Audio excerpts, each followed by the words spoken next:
बिस्मिल्लाहिर्रहमानिर्रहीम, अस्सलामु अलैकुम।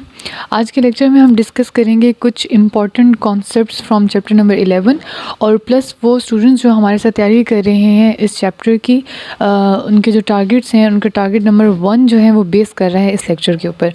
इस लेक्चर के अंदर हम बेसिकली एक तो इम्पॉर्टेंट कॉन्सेप्ट्स भी लेंगे चैप्टर नंबर 11 के, प्लस ये कॉन्सेप्ट्स ही आपको इनेबल करेंगे कि आप आगे जाके प्रोग्रामिंग कर सकें। इसके अलावा इस प्रोग्राम के अंदर जो इम्पॉर्टेंट कॉन्सेप्ट्स हैं वो आपको थ्योरेटिकल क्वेश्चन अटेम्प्ट करने के लिए बहुत आसान हो जाएंगे आपके लिए थ्योरेटिकल क्वेश्चन सॉल्व करना। इसके अलावा आप लोगों का इसके जो ये बेसिक कॉन्सेप्ट्स हैं वो आप लोगों को फर्दर आगे जो नेक्स्ट चैप्टर्स हैं उनमें भी आप लोगों को फ़ायदा देंगे। तो इस चैप्टर का जो नाम है दैट इज़ डिसीजन कॉन्स्ट्रक्ट्स। अब यहाँ पे जो कॉन्सेप्ट आपने लेना है वो ये लेना है कि जो डिसीजन है ना, फ़ैसला जो करना होता है, फ़ैसला करना बेसिकली इस जो ये जो नेचर ऑफ प्रोग्रामिंग है इसके अंदर हम लोग बेसिकली ये पढ़ते हैं कि हम लोग प्रोग्रामिंग के अंदर अगर हमने कोई डिसीजन लेना है तो हम वो डिसीजन कैसे लेते हैं। ठीक है, प्रोग्रामिंग के अंदर अगर हम लोगों ने कोई डिसीजन लेना है तो वो डिसीजन कैसे लेंगे वो हम लोग इस चैप्टर के अंदर करेंगे डिस्कस। अब जाहिर सी बात है इसके अंदर डिफरेंट मेथड्स होंगे, डिफरेंट आगे से इसके टॉपिक्स होंगे, हम पढ़ेंगे। लेकिन जो इम्पॉर्टेंट कॉन्सेप्ट है उसका सिर्फ ये है कि हम लोग प्रोग्रामिंग को इस साइड से देखेंगे कि वैसे तो हम प्रोग्रामिंग ये करते हैं ना कि हमने कोई चीज़ प्रिंट करवानी है, सिंपल प्रिंटफ की स्टेटमेंट लिखेंगे या सिंपल स्कैनफ की स्टेटमेंट्स होंगी, इनपुट लेंगे आउटपुट शो करेंगे, ये चीज़ें करते हैं। लेकिन जब हम डिसीजन कॉन्स्ट्रक्ट्स की बात करते हैं या आइटरेटिव या जिस तरह फर्दर हम आगे मूव करेंगे तो बाकी प्रोग्रामिंग की बात करते हैं, हम अपने प्रोग्राम को बहुत ज़्यादा इंटरेक्टिव बना लेते हैं। ठीक है, इंटरेक्टिव बनाने का तरीका ये मतलब कॉन्सेप्ट आप ये ले लें, इंटरेक्टिव का मतलब ये होगा कि आप लोग उस प्रोग्राम से सिर्फ इनपुट आउटपुट के अलावा बहुत सारे काम भी ले सकते हैं। अब डिसीजन कॉन्स्ट्रक्ट का एक छोटी सी एग्जांपल यहाँ पे मैं कोड कर देती हूँ। आई होप कि इस चीज़ से आप लोगों को बहुत सारे कॉन्सेप्ट हैं वो क्लियर हो जाएं। और उसका सबसे जो इम्पोर्टेंट है वो ये है, वेट अ मिनट, इसका जो सबसे इम्पोर्टेंट कॉन्सेप्ट है वो ये है कि आप लोग किस तरीके से इसको यूटिलाइज़ करते हैं फॉर फर्दर यूज़।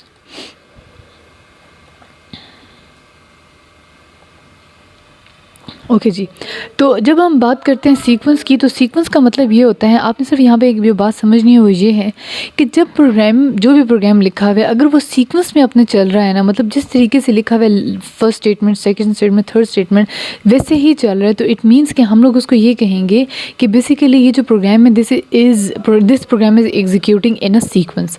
लेकिन जब हम लोग सिलेक्शन की बात करते हैं, बेसिकली सिलेक्शन मीन्स समथिंग, जब हम लोग सिलेक्शन पे आ जाते हैं इट मीन्स कि हम लोग डिसाइड करते हैं, सिलेक्ट करते हैं कि हम लोगों ने क्या चीज़ रन करनी है और क्या चीज़ रन नहीं करनी। ठीक है, जो चैप्टर नंबर 12 है, चैप्टर नंबर 11 जो है वो बेस कर रहा है सिलेक्शन के ऊपर, और जो आइटरेटिव है ये चैप्टर नंबर 12 पे बेस कर है, जो कि लूप्स पे होता है और वो चीज़ होती है, तो वो हम बाद में डिस्कस करेंगे। तो जब हम बात करते हैं सिलेक्शन की, सिलेक्शन मीन्स कि हम लोग किस तरीके से कौन सा हमारे पास मेरिट होगा जिस मेरिट के ऊपर हम सिलेक्शन करेंगे। मतलब छोटी सी बात है, हम लोग एक मेरिट या एक कंडीशन, एक शर्त, हाँ बल्कि ये आपके लिए ज़्यादा आसान हो जाएगा, एक हम शर्त कौन सी लगाते हैं। जब हम किसी भी पॉइंट पे, किसी भी सिचुएशन पे कोई शर्त लगा देते हैं, अगर वो ठीक हुआ तो हमारा प्रोग्राम एक तरफ मूव करता है, अगर वो गलत हुआ तो हमारा प्रोग्राम दूसरी तरफ मूव करता है। ये बेसिकली हम लोगों के प्रोग्राम को डायरेक्शन देने के लिए यूज़ होता है। जिस तरीके से हम कहते हैं कि अगर तुम्हारे मार्क्स, फॉर एग्जांपल एक फादर अपने बेटे से कह रहे हैं कि अगर तुम्हारे मार्क्स मैट्रिक में 700 आ गए तो ठीक है, तुम फर्स्ट ईयर में एडमिशन ले लेना, वरना मैं तुम पढ़ाई छोड़ देना। ठीक है, अब हमारा जो यहाँ पे मेरिट बना है ना, बेसिकली वो किस चीज़ के ऊपर बना है, वो मार्क्स के ऊपर बना है। ठीक है, इस मार्क्स पे हम लोग डिसाइड करेंगे, दो राहें हैं हमारे पास, या तो वो बच्चा फर्स्ट ईयर करेगा या वो पढ़ाई छोड़ देगा।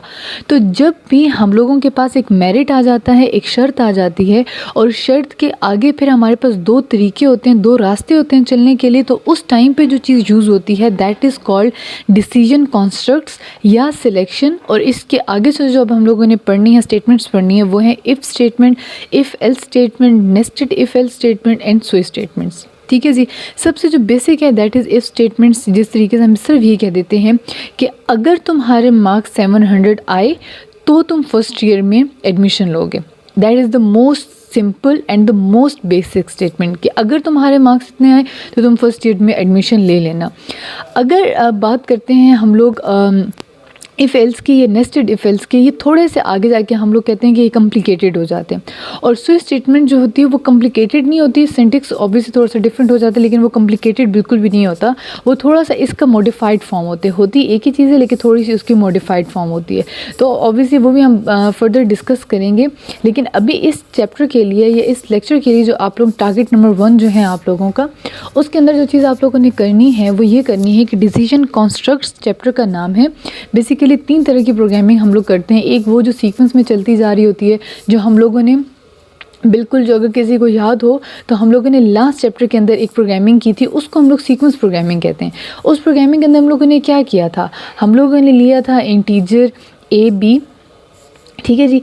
ए हम लोगों ने फॉर इंस्टेंस खुद से ले लिया था 2 है, और बी हम लोगों ने खुद से ले लिया था फॉर इंस्टेंस 3 है। हम लोगों ने क्या कर दिया, ए प्लस बी कर दिया। आंसर इसका हम लोगों ने जी के अंदर स्टोर करवा लिया, और जी को हम लोगों ने क्या करवा दिया, प्रिंट करवा दिया। ये हमारे पास सिंपल सीक्वेंस में चलने वाला प्रोग्राम है, ठीक है। ये बिल्कुल सीक्वेंस में एक प्रोग्राम चल रहा है जिसका सीक्वेंस ख़राब नहीं हो रहा। हाँ, अगर हम यहाँ पे ये कह देते कि इफ़ अगर ए जो है वो बड़ा है या ए जो है वो छोटा है बी से, सिर्फ उसी सूरत में इन दोनों को प्लस करो, वरना इन दोनों को प्लस तुमने नहीं करना। तो जब इस तरह की स्टेटमेंट आ जाती है, इट मीन्स कि हम लोग अब जो काम करने वाले हैं दैट इज़ सिलेक्शन स्टेटमेंट, ठीक है। उस चीज़ को हम लोग कहते हैं सिलेक्शन स्टेटमेंट। या अगर हम लोगों ने इस चीज़ को रिपीट करना है, मल्टीपल टाइम रिपीट करना है, बार बार उसको हम ऐड करवा के प्रिंट करवाना चाह रहे हैं, तो उस चीज़ पे जो चीज़ यूज़ होगी that is called iterative structure. Iterative का मतलब होता है रिपीटेटिव, सिलेक्शन का मतलब होता है डिसीजन या कंडीशन कॉन्स्ट्रक्ट, और सीक्वेंस का मतलब होता है तरतीब में चलते जाना। उसके अंदर कोई बेतरतीबी नहीं होती, जिस तरीके का प्रोग्राम होता है वैसे चलते जाता है। तो सबसे पहले हम स्टार्ट करेंगे if statement, then if else की तरफ आएंगे, then nested if and then switch statement. सबसे ज़्यादा जो इंपॉर्टेंट ट्रिक है इसको करने की वो यही है कि अगर आपको इफ़ स्टेटमेंट ठीक से समझ आ जाती है, इसके सिंटेक्स समझ आ जाता है, तो आप इजीली आगे भी मूव कर सकते हैं। एक ये बात कि इफ़ स्टेटमेंट के आगे छोटी छोटी एक मिस्टेक्स हो जाती हैं स्टूडेंट से, ये जो बड़ी बेसिक सी हैं वो होनी नहीं चाहिए कि कभी भी इफ़ स्टेटमेंट के आगे जब हम लोग कोई शर्त लगाते हैं उसके आगे सेमी कॉलन नहीं आता, और कभी भी एल्स के आगे शर्त हमारी लगती नहीं है। अगर एल्स के आगे आपने शर्त लगानी है तो इट मीन्स कि आपको इफ़ की ज़रूरत है, और अगर आपको इफ़ की ज़रूरत होगी तो इफ़ एल्स इफ़ हो जाएगा, इट मीन्स कि नेस्टेड की तरफ मूव हो जाएगा ये, ठीक है। लेकिन एल्स के आगे कभी शर्त नहीं लग सकती, और इफ़ के आगे शर्त लगती है लेकिन उसके ऊपर कोई सेमी कॉलन नहीं लगता, ठीक है जी। ये हो गया आप लोगों के बेसिक्स। इसके अंदर थ्योरेटिकल क्वेश्चन इंपॉर्टेंट है, तो जितनी भी डेफिनेशंस शॉर्ट क्वेश्चन आंसर्स के अंदर गिवन है at the end of the chapter, वो लाजमी कर लें। वो करेंगे तो इंशाल्लाह इसका आपके थ्योरेटिकल पोर्शन कवर हो जाएगा। ये था आप लोगों का टारगेट नंबर 1। अब हम मूव करेंगे टारगेट नंबर 2 की तरफ, जिसके अंदर हम लोगों ने इफ़ स्टेटमेंट पढ़नी है, और इफ़ स्टेटमेंट के आगे उसके रिलेटेड जितने भी MCQs हैं या short question answers, output finding the errors वाले क्वेश्चन हैं जो भी हम वो इंशाल्लाह ताला कवर कर लेंगे। ठीक है, ओके जी, अल्लाह हाफिज़।